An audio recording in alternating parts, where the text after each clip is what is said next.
Selamat datang di Epic Insight. Kali ini kita akan menjelajahi Houthi dalam perspektif historis dan konspiratif.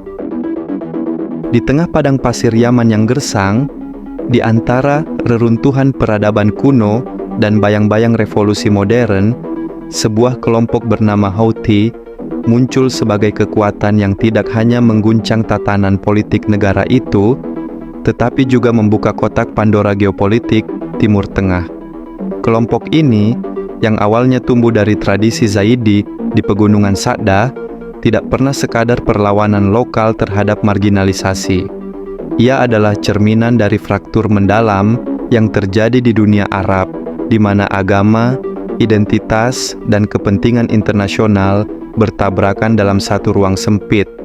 Banyak yang memandang Houthi sebagai perpanjangan tangan Iran, sebuah proyek ambisius Republik Islam untuk menanamkan pengaruh Syiah di semenanjung Arab.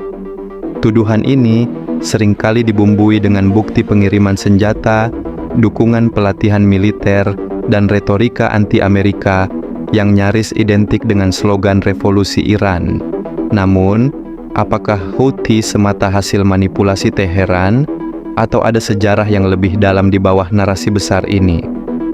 Sebelum mata dunia tertuju pada drone dan rudal yang menghantam fasilitas minyak Saudi, Houthi hanyalah kelompok kecil yang memperjuangkan hak mereka untuk hidup sebagai Zaidi di negara yang semakin didominasi ideologi Sunni Wahabi, seringkali dengan dukungan aktif Arab Saudi.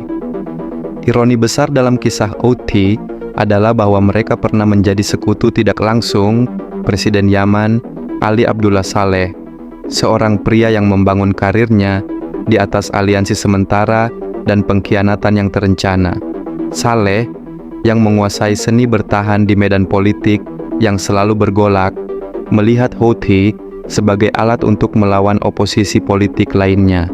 Tetapi, seperti ular yang menggigit majikannya, Houthi tumbuh menjadi kekuatan independen, sebuah gerakan yang melampaui Zaidi tradisional dan menjadi simbol perlawanan terhadap sistem yang dianggap korup dan terpusat di tangan elit tertentu.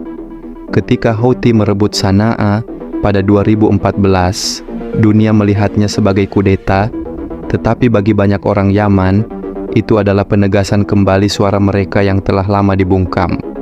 Namun, kemenangan ini tidak datang tanpa konsekuensi. Dengan setiap langkah maju yang mereka ambil, mereka menarik perhatian Arab Saudi, negara tetangga yang melihat kekuasaan Houthi sebagai ancaman eksistensial.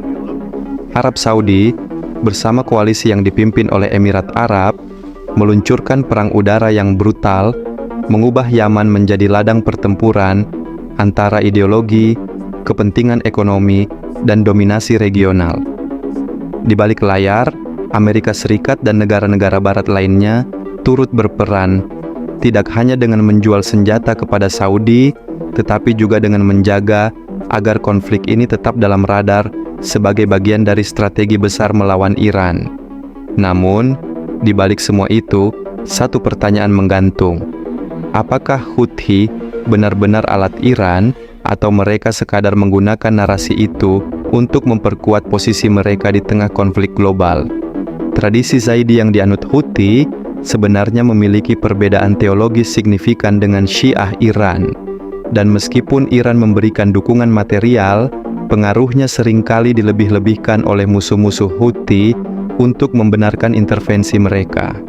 Bagi banyak analis, Houthi adalah produk lokal yang terbentuk oleh ketidakadilan historis, tetapi menjadi aktor global karena permainan catur geopolitik yang tidak pernah mereka minta untuk bergabung. Ketika kita mendalami kisah ini, kita tidak bisa mengabaikan dampak perang yang berkepanjangan terhadap rakyat Yaman. Dalam bayangan konflik ini, jutaan anak Yaman menghadapi kelaparan, penyakit, dan kehancuran. Sementara Houthi dan Saudi saling bertukar serangan, dan negara-negara besar menghitung untung rugi mereka, suara rakyat Yaman hampir tidak terdengar. Dan mungkin disitulah letak tragedi terbesar dari semua ini, bahwa dalam perebutan kekuasaan dan pengaruh, mereka yang paling menderita adalah mereka yang tidak pernah menjadi bagian dari permainan ini. Jadi, Ketika kita berbicara tentang Houthi, kita tidak hanya berbicara tentang kelompok bersenjata yang menduduki ibu kota atau sekutu Iran dalam perang proksi yang tak berujung. Kita berbicara tentang cerminan kompleks dari Timur Tengah itu sendiri. Sebuah wilayah yang penuh dengan luka sejarah, dihantui oleh intervensi asing, tetapi juga dihuni oleh orang-orang yang terus mencari keadilan di tengah kekacauan yang tak berujung. Bagaimana menurut pendapat kawan-kawan? Silahkan tulis di kolom komentar. Terima kasih like dan subscribe-nya.